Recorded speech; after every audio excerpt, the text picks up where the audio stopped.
The world is not ruled by those who ask. It is ruled by those who take. Permission is a leash for the weak. Today we uncover how to claim power in silence, before your rivals even realize you've already taken their throne. History remembers the conquerors, not the ones who begged for approval.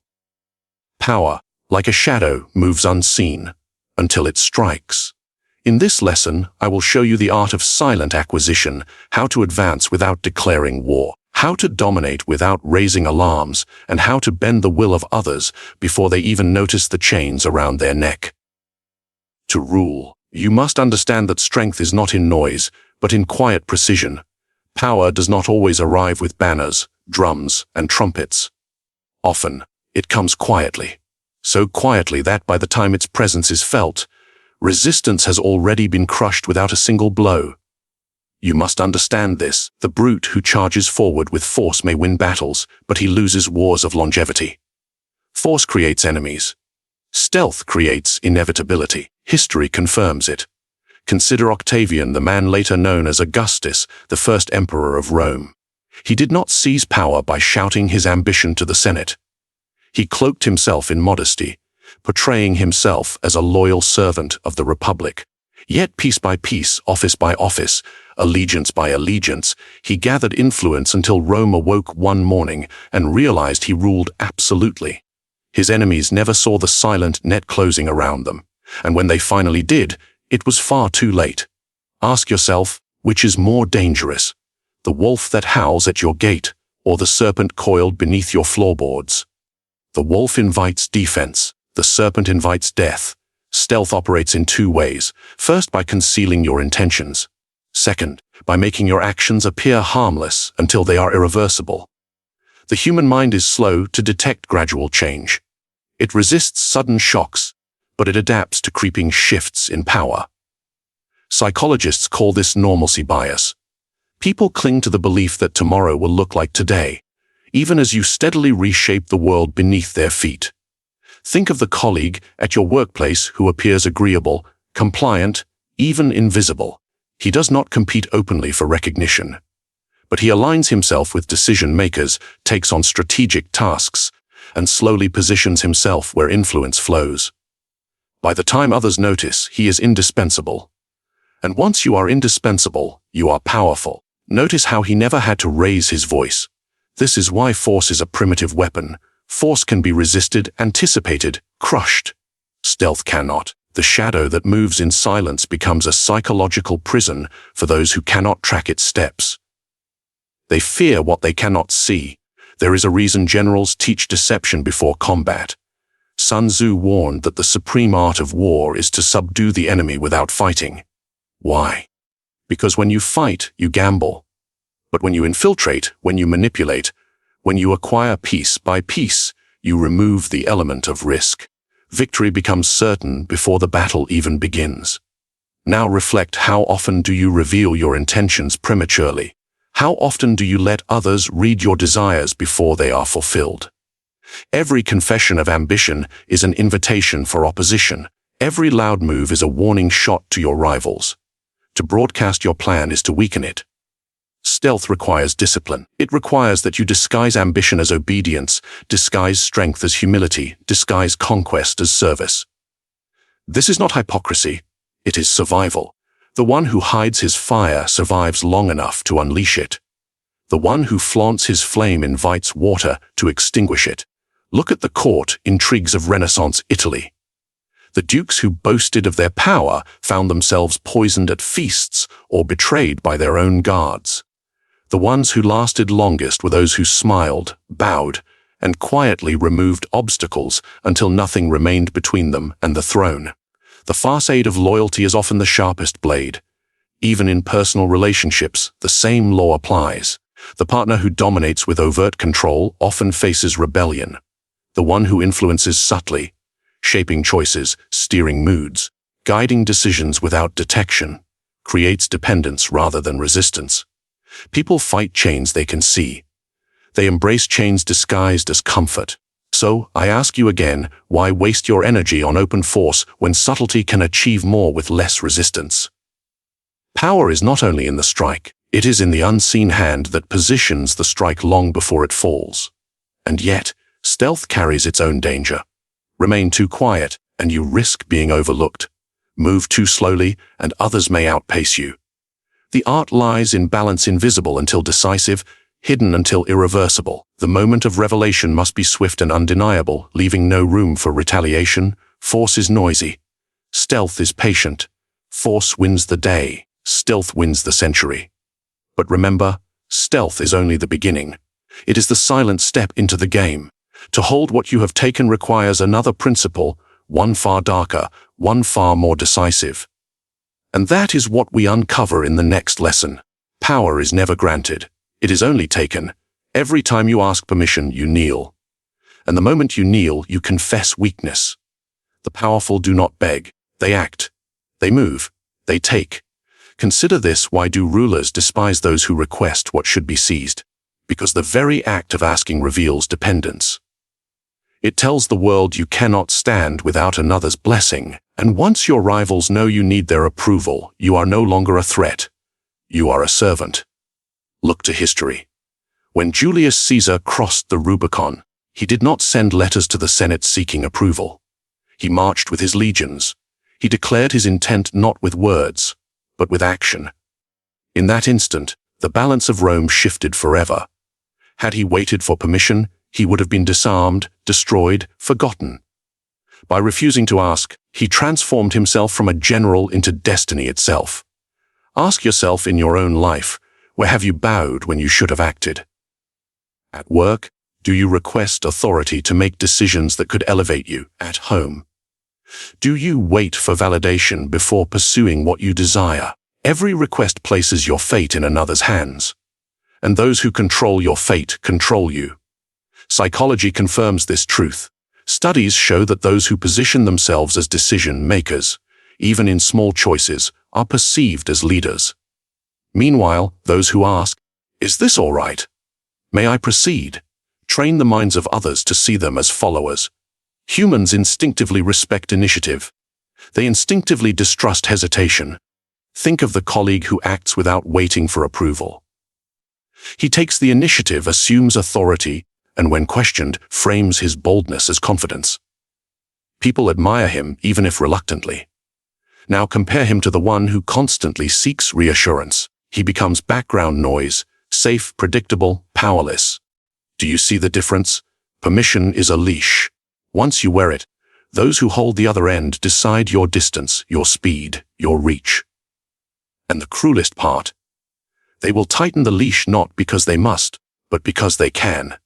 The powerful enjoy reminding the weak of their chains. This is why, in matters of ambition, silence often serves you better than petition. If you cannot strike directly, then move quietly. But never announce your desire and wait for approval. That moment of waiting is the moment you forfeit control. Consider the court intrigues of medieval kings. The courtiers who begged for royal favor were toys, discarded at whim. But the ones who assumed roles, took liberties, and acted as though authority already belonged to them. They often became indispensable. For what ruler wants to admit he has lost ground to a subject? It is easier to accept the fiction that the subject was always meant to hold that power. There is a subtle technique hidden here. If you act decisively enough, others will rewrite the story in your favor. They will call your boldness initiative, your presumption duty, your usurpation destiny. Power seized is often mistaken for power ordained. And yet you hesitate. Why? Because fear whispers to you that rejection is fatal. That disobedience invites punishment. But here is the paradox. The one who obeys without question suffers invisibly every day, while the one who risks defiance may suffer once, or may rise above all. Better to risk punishment once than to live permanently beneath another's shadow. Even in personal relationships, the same rule applies. The partner who constantly seeks approval. Is this acceptable? Do you mind if I? Loses attraction and respect. The one who leads, who acts with quiet certainty, creates dependence. Humans crave leadership even in intimacy. They trust the decisive, they follow the unhesitant. So ask yourself, are you shaping your world, or are you waiting for permission to exist within it? Do you hold the pen, or do you ask others if you may write? This truth is bitter, but it must be faced. Permission is submission. Every yes you wait for is a silent no to your own authority. The powerful carve their own path and let the world adjust to their presence. The weak wait for the world to carve it for them and live with the scraps. So, do not wait. Do not ask, act. Because in the end, the leash around your neck is not placed by others. It is fastened by your own hesitation, and yet, taking power without permission is only half the battle. The greater challenge is keeping it once it's yours. That requires a far darker strategy, one that silence alone cannot achieve. But that is the lesson of the next rule.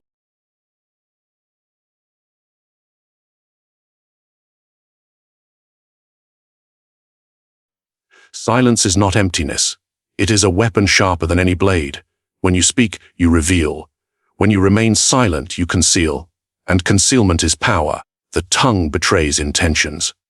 Every word is a fragment of your strategy thrown into the open, waiting for an enemy to exploit. But silence forces others to guess. And in their guessing, they create stories that often grant you more power than you truly hold. Consider this truth. People fear the unknown more than they fear the visible. A declared enemy is manageable. An enemy who says nothing, who reveals no plan, no emotion, no reaction, becomes a phantom, and phantoms haunt the mind long after the battle is over. History offers examples. Take the rise of Cardinal Richelieu in France. He spoke little of his intentions, letting others underestimate him, dismiss him, or argue among themselves about his motives. But behind his silence, he wove a web of alliances and manipulations that made him the true master of France, while the king wore the crown. His silence was not passive, it was strategic camouflage. Now reflect on your own life. How often do you rush to fill silence with explanations? How often do you confess your motives too quickly, hoping others will understand you? Each confession is a gift to your rivals. Each explanation hands them the map to your weakness. The psychology here is simple. Humans abhor uncertainty. When faced with silence, the mind rushes to fill the void. And it usually fills it with exaggeration. They imagine you stronger, wiser, more dangerous than you are. Your silence becomes the stage upon which their fears perform. Think of a negotiation. The one who speaks first often loses. The one who explains, justifies, pleads. He shows his desperation. But the one who answers with silence, with a measured pause, with an unreadable expression, he forces the other side to doubt themselves, to reveal more, to surrender ground in order to escape the discomfort. Even in war, silence terrifies. A besieged city can endure bombardment because it knows where the blows will land. But if the cannons fall silent, if the army withdraws into the night without explanation, panic spreads inside the walls. Where will they strike? When? Are they retreating or preparing something worse? The silence itself becomes the weapon. But beware, silence is not passivity. It is not weakness. It must be deliberate, controlled, purposeful. The man who is silent because he has nothing to say is a fool. The man who is silent because he chooses to withhold truth commands the stage. In daily life, you can use silence to dominate conversations. When others expect your opinion, wait. When they demand an answer, pause. The pause forces them to lean toward you, to seek your reaction, to expose their anxieties. Your silence bends them without you lifting a finger. There is also a crueler use. Silence can punish. Ignore someone's words long enough, and their need for acknowledgement will consume them. They will chase your attention, weaken themselves in pursuit of your reaction. By denying them the currency of response, you make them your debtor. Ask yourself, do you always react? Always respond, always explain? If so, you are predictable, and predictability is weakness. But if you can master silence, if you can resist the compulsion to justify, defend, or confess, you hold a weapon few can counter. Silence also shields ambition. The schemer who cloaks his designs beneath silence invites no resistance. A project hidden until completion cannot be sabotaged. An ambition never spoken cannot be thwarted. Speak only when the result is undeniable, and your rivals will bow not to your plan, but to its reality. Look again to history. The most feared leaders were those whose silence made them unreadable. When Genghis Khan prepared his campaigns, his silence about his next target left kingdoms paralyzed, fortifying everywhere at once, exhausting themselves in the process. His silence multiplied his power without him lifting a sword. And so I tell you, words are cheap, but silence is priceless. The man who masters silence makes others speak for him. He lets them expose their plans, reveal their insecurities, and betray their intentions, all while he remains hidden, untouchable. But remember, this silence alone is not enough. It creates fear, yes, it creates mystery. Yet to seize power, you must pair silence with action at the decisive moment. Like the thunder that follows lightning, silence must break with force when it matters most. So, I leave you with a question: will you continue scattering your power with careless words, or will you sharpen your silence into a weapon that compels the world to bow? For in the end, the one who speaks less controls more. And yet, silence is only the veil. The true art lies in what you do while others are distracted by it. That is the subject of the next rule. Power taken suddenly alarms. Power taken slowly becomes invisible. This is the art of gradual usurpation, the quiet theft of authority so subtle that by the time anyone notices, there is nothing left to defend. Consider how people react to loss. When you strip away everything at once, they resist with fury. But when you remove it piece by piece, they adapt. They convince themselves nothing has changed. They cling to illusions of safety while the ground erodes beneath their feet. History demonstrates this with clarity. Look at how the Roman Republic fell. No tyrant simply walked in and declared himself king. Power shifted step by step. Emergency powers granted, traditions bent, offices extended. Each move seemed temporary, justified, even necessary. But by the time the people looked up, the republic they cherished was dead, and an emperor ruled in its place. Do you see the genius? The republic was not murdered in a night. It was suffocated over years, gently, patiently, so the citizens never felt the knife. The psychology behind this is cruel yet predictable. Humans can endure almost any change, provided it comes gradually. Psychologists call it habituation. A slow erosion becomes the new normal. What shocked you yesterday feels ordinary today. And what feels ordinary, you no longer fight. Think of a ruler who raises taxes. If he doubles them overnight, revolt erupts. But if he raises them by a small amount each year, the people grumble, but they adapt.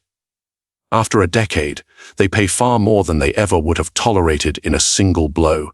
This is not economics, it is power through psychology. Apply this principle to your own world. Imagine the colleague who steadily takes over responsibilities at work. He does not seize authority in one bold move. Instead, he volunteers for minor tasks, then larger ones, until suddenly he is indispensable.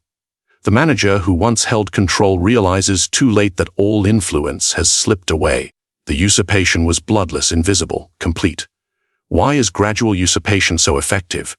Because it disarms vigilance. People defend against sudden attacks. They rarely defend against creeping change. Like a frog in warm water, they do not notice the boil until it kills them. The craft lies in pacing. Move too quickly, and you awaken resistance. Move too slowly, and rivals may outpace you. The art is in advancing just fast enough to outmaneuver others, but slow enough to escape notice. Consider the rise of Adolf Hitler. He did not begin with absolute dictatorship. He began with small steps: the suspension of certain freedoms, the restructuring of institutions, the silencing of select voices. Each move was justified as temporary, necessary, or minor. By the time Germany realized the truth, all resistance was impossible. The dictatorship had become reality without a single decisive battle. And yet, do not mistake gradual usurpation for weakness. It requires patience, calculation, restraint. The undisciplined man rushes forward and reveals his hand. The strategist advances in shadows, securing each gain before reaching for the next. Think also of personal life. The partner who wishes to dominate does not demand obedience outright. They begin by shaping small habits, preferences, routines. One day you realize your life no longer reflects your choices, but theirs. The usurpation of freedom is complete, not through force but through subtle increments. Do you now see the danger? Or perhaps, do you see the opportunity? Because the same principle that enslaves can also empower. You too can rise by pieces. You can infiltrate authority, gather influence, expand territory without awakening alarm. By the time anyone recognizes your ambition, you will already be untouchable. Ask yourself, are you willing to wait? Are you disciplined enough to advance step by step, resisting the temptation of sudden conquest? Because sudden conquest brings glory, but also downfall. Gradual usurpation, though slow, delivers permanence. The world does not fall to thunderclaps. It falls to whispers. And the one who masters the whisper conquers without battle. But here lies the paradox. To take power gradually is one thing. To keep it once stolen is another. For legitimacy must follow usurpation, or else the ground beneath you will always tremble. And that, my ruthless listener, is the subject of the next lesson. Authority is not granted by the people. It is not secured through their affection, their applause, or their consent. It is secured through control. The masses believe they choose their rulers. They believe legitimacy flows from their will. But this is a convenient illusion. In truth, power justifies itself. Once you hold it, once you can enforce it, people will invent reasons why you deserve it. Think of Napoleon. He rose not because France consented, but because he controlled. First the army, then the state, then the nation. He crowned himself emperor, denying even the Pope the privilege. Did France revolt? No, the people convinced themselves it was inevitable, even necessary. Control created legitimacy. Consent followed as a shadow. Ask yourself when you obey laws, is it truly because you consent?